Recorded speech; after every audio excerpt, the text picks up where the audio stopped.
नमस्कार दोस्तों, आज की ये स्टोरी आपको बड़ी पसंद आएगी और उन लोगों को तो बहुत ज़्यादा खास पसंद आएगी जो लोग कोई बिजनेस करते हैं या कोई बिजनेस करने का प्लान बना रहे हैं। इन फ्यूचर आपका प्लान है कि आप कोई बिजनेस करो। जैसा कि आप लोगों को पता होगा, हम आगरा मीडिया हाउस के नाम से एक मीडिया हाउस चलाते हैं आगरा के अंदर, जिसमें हम मीडिया से रिलेटेड इक्विपमेंट्स प्रोवाइड करते हैं और मीडिया से रिलेटेड सर्विस लोगों को देते हैं।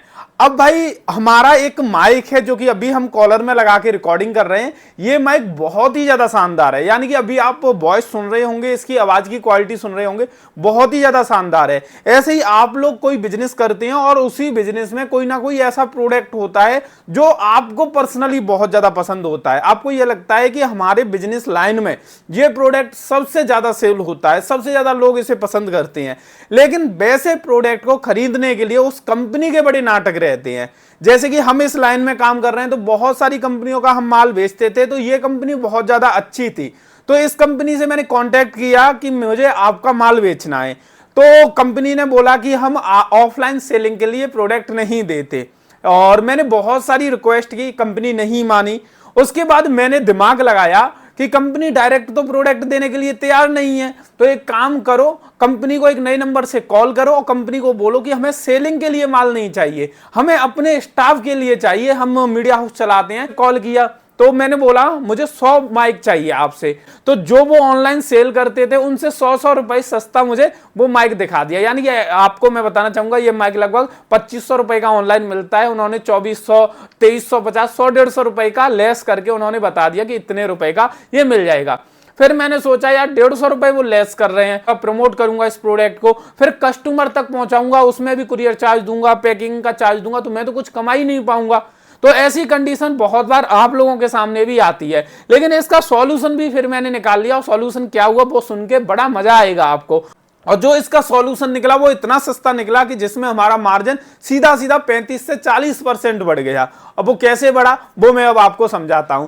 हुआ गया कि जब इस कंपनी के साथ डील नहीं बनी तो मैंने इस कंपनी के बारे में रिसर्च करना शुरू कर दिया। तो मुझे पता चला कि ये जो कंपनी है ये माइक को चाइना से इंपोर्ट करती है और उसके बाद अपनी ब्रांडिंग करके उनको सेल करती है। तो फिर मैंने सोचा यार चाइना से तो बहुत सारे लोग इंपोर्ट करते हैं और इसी तरह की माइक को इंपोर्ट करते होंगे, क्योंकि ये कंपनी का नाम हो गया है। लेकिन जैसे किसी कंपनी का नाम होता है, सेम वही प्रोडक्ट दूसरे लोग भी खरीद कर बेचना शुरू कर देते हैं, लेकिन हर किसी के सेल नहीं होते। तो इसी तरह से मैंने इसी माइक के अल्टरनेटिव माइक ढूंढना शुरू कर दिए।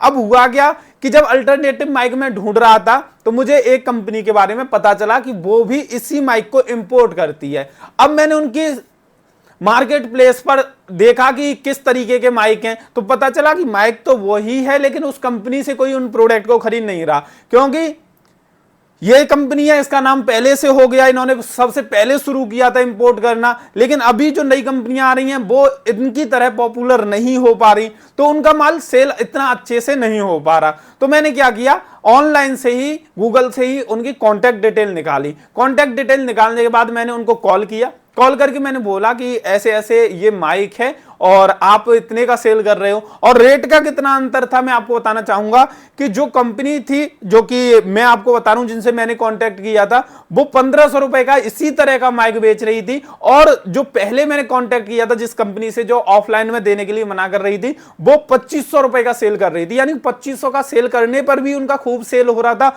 और ये नई वाली जो कंपनी थी वो 1500 में बेच रही थी, फिर भी उनका सेल नहीं हो रहा था। तो मैंने उस कंपनी से कांटेक्ट किया, मैंने पूछा कि ये जो माइक हम यूज कर रहे हैं, जो बहुत टॉप ब्रांड है, अच्छे माइक इनके सेल होते हैं, क्या आप भी वहीं से इंपोर्ट कर रहे हो? तो उन्होंने बोला कि सेम हमारा वही प्रोडक्ट है, वो भी वहीं से इंपोर्ट करते हैं, हम भी वहीं से इंपोर्ट कर रहे हैं, एक ही कंपनी से माल आ रहा है, बस वो अपनी ब्रांडिंग कर रहे हैं, हम अपनी ब्रांडिंग कर रहे हैं, बस इतना अंतर है। लेकिन उनकी एक ब्रांड वैल्यू बन चुकी है, जिस वजह से बहुत हाई रेट में वो सेल कर रहे हैं और लोग खरीद भी रहे हैं। लेकिन हमारी अभी ब्रांड वैल्यू नहीं है, और उसके वजह से हमारे प्रोडक्ट इतनी ज्यादा मार्केट में सेल नहीं हो रहे, और हम कम रेट में भी सेल कर रहे हैं, फिर भी हमसे कोई खरीद नहीं रहा है। तो मैंने बोला कि मैं आपसे बल्क में खरीदूंगा, लेकिन मुझे नॉन ब्रांड चाहिए, यानी कि ब्रांड का नाम नहीं आना चाहिए। मैंने पूछा कि आप रेट क्या दोगे, तो उन्होंने मुझे रेट बताई 650 रुपए की।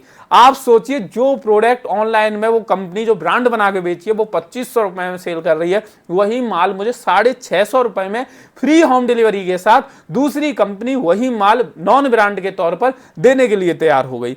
तो मैं तो बड़ा खुश था कि पहले उस कंपनी से कांटेक्ट किया था तो वो 2400 रुपए की देने की बात कर रहे थे, 2350 रुपए तक लास्ट वो पहुंच गए थे, बस 150 रुपए का डिस्काउंट किया था और वही माल मेरे को 650 रुपए का मिलना शुरू हो गया। तो फिर मैंने उस कंपनी से माल खरीदा और जो मैं माइक यूज कर रहा हूं आप ये देख सकते हैं, ये बॉक्स है और ये नॉन ब्रांड वाला बॉक्स है और ये वो ब्रांड वाला है जो अभी मैं कॉलर में लगाया हूं। देखो एक जैसा पूरा माल है, बॉक्स से लेके हर चीज तक एक जैसी है, बस इन्होंने अपनी ब्रांडिंग करके रखी है। मैं ब्रांडिंग छिपा लेता हूं वरना कंपनी को दिक्कत हो। और इसको खोलते हैं तो अभी आप पहचान पाओगे कि मेरे कॉलर पे ये माइक लगा है और ये माइक है, इस पे कोई ब्रांड नहीं छपी, इसमें ब्रांड का नाम लिखा हुआ है। सेम वही माल मेरे को एग्जैक्ट 650 रुपए में मिल गया, जो कि ऑनलाइन में ये कंपनी 2500 रुपए का बेच रही है। अब इस चीज से क्या सीख मिलती है ये समझते हैं। इस चीज से ये सीख मिलती है कि कभी भी आप कोई भी बिजनेस कर रहे हो, आपका उद्देश्य होता है कि हम कस्टमर को ऐसा प्रोडक्ट दें जिसको खरीद के कस्टमर सेटिस्फाई हो, कस्टमर को लगे कि मेरा पैसा गया है तो मुझे उसके बदले अच्छा आइटम मिल गया है और लॉन्ग टर्म के पॉइंट ऑफ व्यू से उसको बढ़िया आइटम मिलना चाहिए। तो कुल मिला के आपका ये ऑब्जेक्ट होना चाहिए। आप ये भी चाहते हो कि उसकी रिक्वायरमेंट को फुलफिल कर दें लेकिन अपना भी मार्जिन निकले। लोग उसी ब्रांड का माल मांगते हैं जो ब्रांड चलती हैं, तो आपको क्या करना है, जो वो ब्रांड है सेम वही माल आपको मैन्युफैक्चरर से ले लेना है, क्योंकि वह जो वो कंपनी भी कहीं ना कहीं उस माल को बनवा रही होगी, खुद तो बना नहीं रही है। तो जहां से बनवा रही है वहीं से आप माल उठा लीजिए नॉन ब्रांड के तौर पर और उसके बाद उन्हें बताइए कि ये सेम प्रोडक्ट है और सस्ता दीजिए कस्टमर को। देखो ये कंपनी 2500 का बेच रही है, हम आपको 2000 रुपए का देंगे, सेम प्रोडक्ट है, आप देख लीजिए वैरायटी, उनको दिखाइए, फीचर दिखाइए, दोनों को कंपेयर करके दिखाइए, दोनों का माल रखिए। तो जो कंपनी से आप पहले 2400 रुपए का माल लेके 2500 का बेचने वाले थे, वही माल आपको 600 रुपए में, 650 रुपए में मिल जाएगा, जिसे आप 2000 रुपए का बेच सकते हो। तो आपका भी हाई मार्जिन होगा और कस्टमर को भी सस्ता प्रोडक्ट मिलेगा प्लस अच्छा प्रोडक्ट मिलेगा। इससे क्या है, कंपनियां जो अपनी ब्रांड बना के बहुत ओवर चार्ज करती हैं वो दूर हो जाएगा और आपको और आपके कस्टमर को दोनों को फायदा होगा। यही चीज मैंने सोची थी और फाइनली वो चीज मैंने अप्लाई की, तो उसके बाद अच्छा रिजल्ट ये आया। तो आप लोगों को ये स्टोरी सुन के कैसा लगा आपको कमेंट करके जरूर बताइए। ये वीडियो अच्छी लगी हो तो लाइक कर देना और जिन लोगों ने चैनल को सब्सक्राइब करके बेल बटन नहीं दबाया है वो जल्दी से जल्दी दबा दीजिए। आज की ये वीडियो देखने के लिए आप सभी लोगों का तहे दिल से बहुत बहुत धन्यवाद।